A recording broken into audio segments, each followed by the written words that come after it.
Hello class, my name is Valerie Ellis and I am here to inform you of urinary tract infections, also known as UTIs. My primary focus would be on UTIs in children. My 6-year-old son was recently diagnosed with a urinary tract infection. My interest was immediately piqued. I wanted to know what caused it, how to prevent it, and most importantly, how to prevent it from happening again. By the end of this presentation, you will know what a urinary tract infection is, the causes, symptoms, diagnosis, treatments, and preventative methods for UTIs. A urinary tract infection is an infection caused by microbes, such as bacteria, overcoming the body's defenses in the urinary tract. The urinary tract is a system in the body to remove waste and excess water. This system consists of the bladder, the kidneys, the ureters, and the urethra. It is very important to understand and to know the symptoms of UTIs. Symptoms are the body's first indicators to let you know that something is not right within the body. The symptoms are a strong and frequent urge to urinate, pain and burning sensation with urination, urine that smells unusual or cloudy, lower abdomen or back pains, bedwetting, difficulty urinating, blood in urine, fever, and irritability. My son experienced several of these symptoms. He had the urge to urinate often, and it was very difficult for him to do so because of the pain and the burning sensations associated with it. His urine had an awful, unusual smell. At this point, I knew there was nothing I could do for him at home, so I had to take him to the doctor. This is where I was informed that he had a urinary tract infection.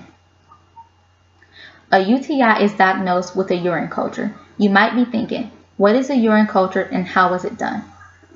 A urine culture is a test that detects the levels of bacteria and yeast in urine and how fast it grows.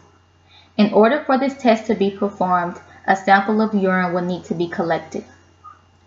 UTIs are treated with antibiotics for 7 to 10 days. The doctor may want to do a more extensive test, such as an ultrasound of the kidneys and bladder. In my son's case, his pediatrician wanted to do an ultrasound.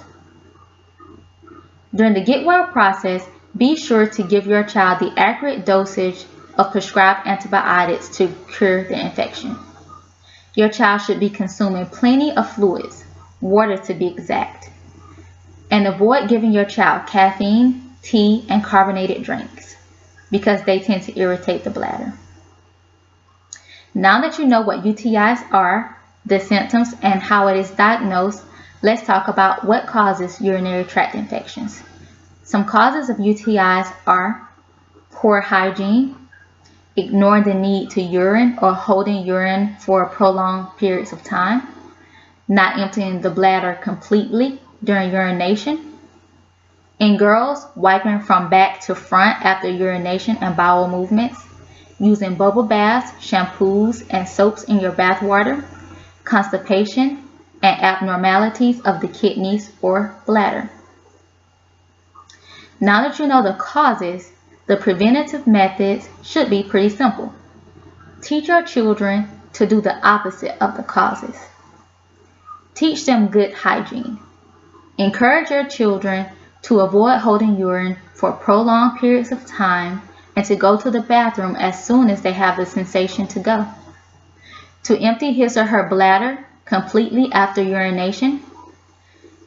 In girls, wipe from front to back after urination and bowel movements. Avoid using bubble baths, shampoos, or soaps in bath waters, and to drink plenty of water. Today I have informed you of UTIs, the causes, symptoms, diagnosis, treatments, and preventative methods. It is my high hopes that you understand the severity of UTIs. Take heed to the preventative methods and seek medical attention if your child experiences any of the aforementioned symptoms.